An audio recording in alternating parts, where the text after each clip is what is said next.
Maaf atas kejadian tersebut dan tidak boleh terjadi kembali. Di 7.000 truk per hari. Sudah meminta kepada Kepala Dinas Perhubungan untuk memberikan teguran sekeras-kerasnya. Dan akhirnya daripada nanti pasien kenapa-napa, akhirnya saya memutuskan untuk menurunkan pasien itu dan saya dorong karena jaraknya itu kurang lebih ya hampir 500-700 meter lagi lah. Gubernur Jakarta Pramono Anung minta maaf kepada warga Jakarta yang terjebak kemacetan parah selama 3 hari di kawasan Tanjung Priok.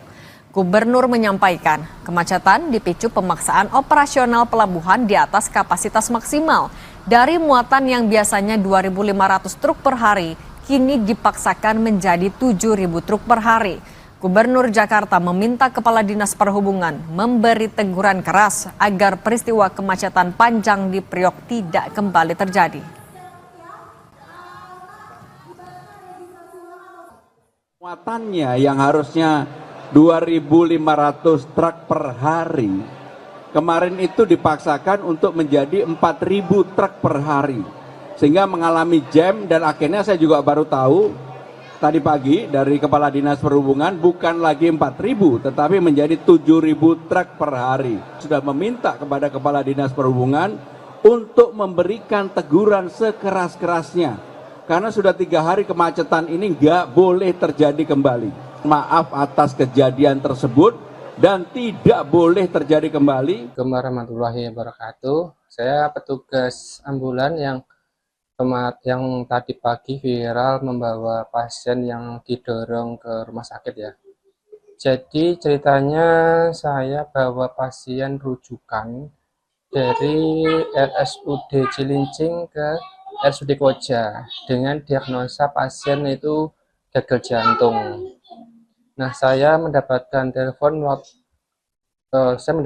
itu paginya itu jam 5 pagi, kemudian saya langsung meluncur ke RSUD.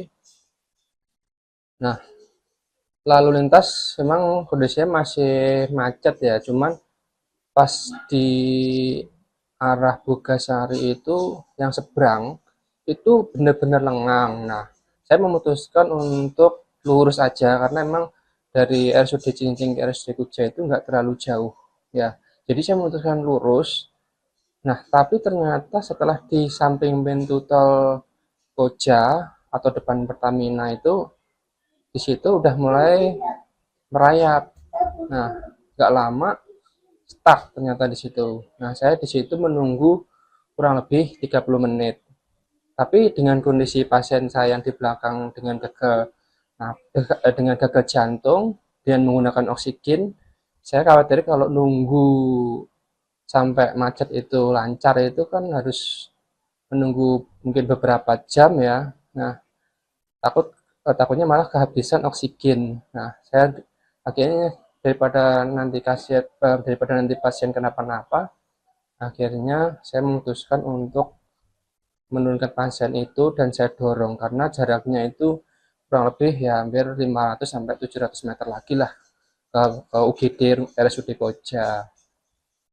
Nah, setelah itu saya dorong pasien ke UGD RSUD Koja. Untuk posisi kejebaknya itu di samping pintu tol Koja atau depan Pertamina ya. Jadi memang pas saya turun itu saya mau mundur nggak bisa, mau maju itu ternyata kontainer itu mesinnya pada dimatiin. Nah, saya ngiranya kalau mesin udah mati berarti itu kan macetnya lama ya. Nah, akhirnya saya putuskan untuk mengeluarkan pasien dan saya dorong ke UGD RSUD Koja karena memang pasiennya harus membutuhkan oksigen segera. Saya takut kehabisan oksigen, makanya saya turunkan itu pasien. Dan alhamdulillahnya pasien selamat sampai UGD RSUD Koja tanpa ada halangan apapun ya, mungkin karena kita cepat-cepat dorong ya, karena pasien gagal jantung itu beda dengan pasien-pasien yang dengan diagnosa selain jantung ya, mungkin kita masih bisa